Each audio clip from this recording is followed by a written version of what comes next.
A night when every man in Babylon, from the least to the king himself, would drink himself ill in honor of their gods, who were naught but worthless idols, and could not protect them.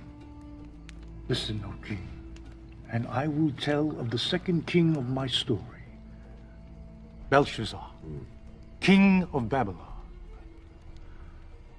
both foolish and wicked, of equal measure.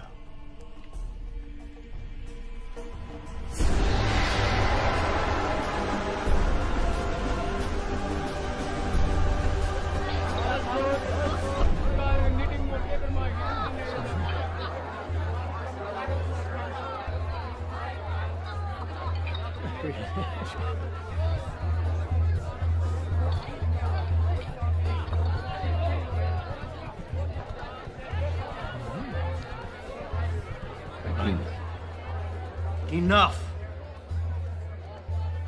We still have our threefold walls with their battlements. And within our granaries we have grain enough to endure a siege of 10 years. Our watchmen have seen the Persians digging, my lord. They seem quite concerned about this, my king. Yes, yes, they will look to build a siege ramp against the city. But first, they must build a causeway across the moat. That alone will take months. In the meantime, let us feast and toast Marduk, the patron god of Babylon. Marduk!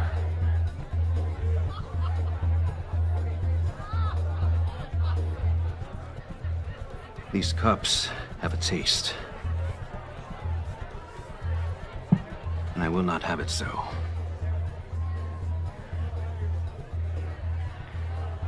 Bring me the golden vessels from the temple of Jerusalem. But my king, is it wise to use the vessels? My king, these cups are considered sacred.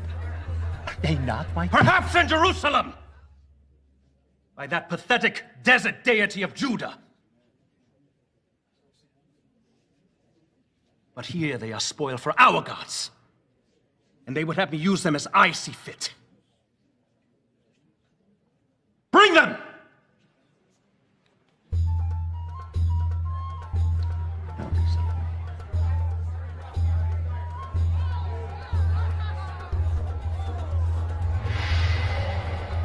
Yes.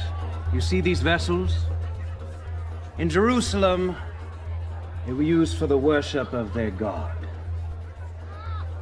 Now, instead of the blood of bulls and rams, let them flow with foaming wine.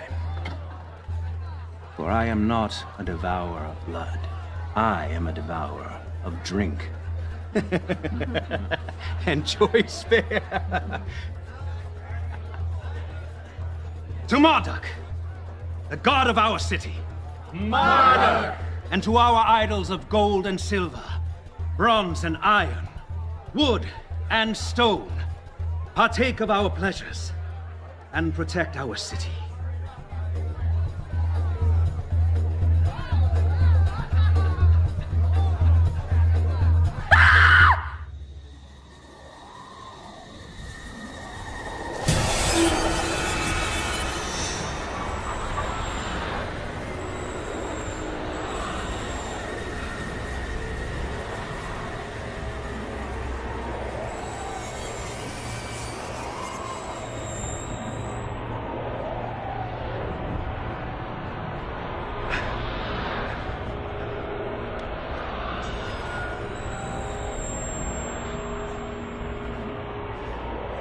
Whoever reads this and tells me what it means shall be clothed in purple and have a gold chain placed around his neck and be made third highest ruler in the kingdom.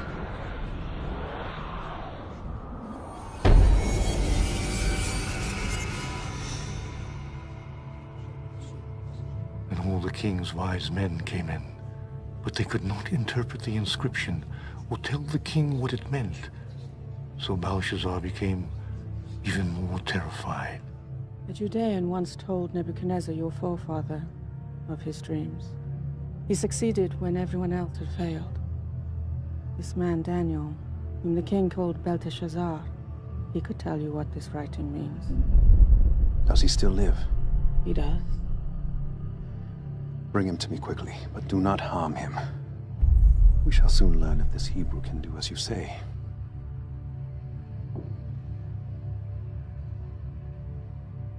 Nothing, it would seem. It's too sacred not to be profaned under the influence of wine. Nothing, okay.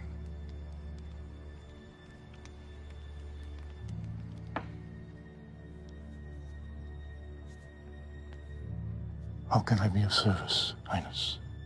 Are you Daniel? One of the exiles my father brought back from Judah? I am he. I am told you are able to give interpretations and solve difficult problems. If you can read the writing on that wall, you will be clothed in purple, have a chain of gold placed around your neck, and be made third highest ruler in the kingdom.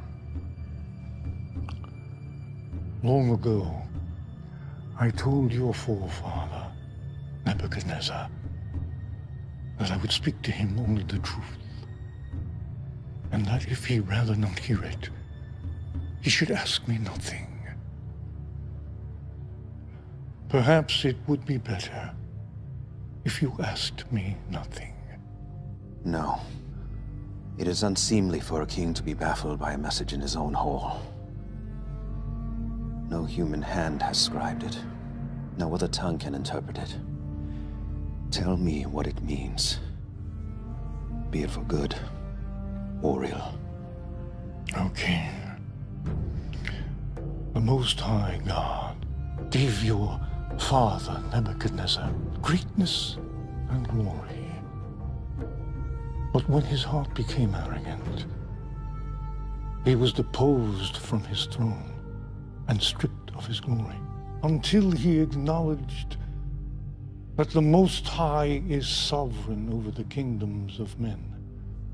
Even though you knew all this, you should have appealed to him. Instead, you set yourself up against the Lord of heaven. You had the goblets of his temple brought to you and praised the gods of bronze and iron, wood and stone instead of him. These vessels were made for the service of the Most High, and you have used them to pour wine for your harlots. Would you humble the Almighty by desecrating his possessions?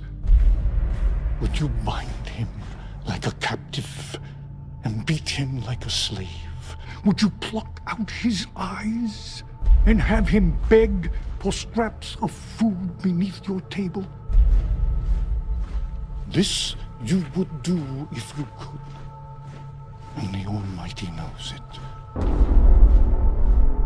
This is his answer to you. The Lord God will strike you down like an enemy, for he has bidden his angel to unsheath his sword. These, then, are the words he has written. Mene. God has numbered the days of your reign and brought it to an end. Tekel, you have been weighed in the scales and found wanting. Parsin, your kingdom is divided and given to the Medes and Persians. This very night, your life will be demanded of you, and before the sun rises, your flesh will grow cold. Thus saith the Lord, your line is ended, your rule is over, your kingship is no more. Is there nothing to be done? No. In your arrogance, you have doomed not only yourself, but your house, your line, your inheritance, your city, and your kingdom. choose now where you will spend your last few hours. But knowing your fate, who now will love thee? Who now will fear you? Will the least of your slaves comfort you?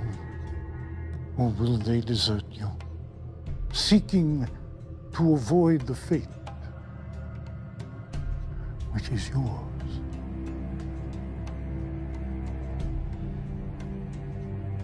Let it be as I have commanded. Let this man be clothed in purple. A chain of gold placed around his neck. For I am not dead yet.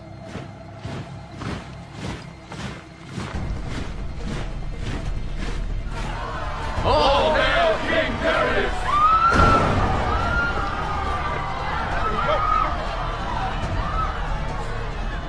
I am King Belsasar of the Babylonians. Unharm me! Surrender or die! Never!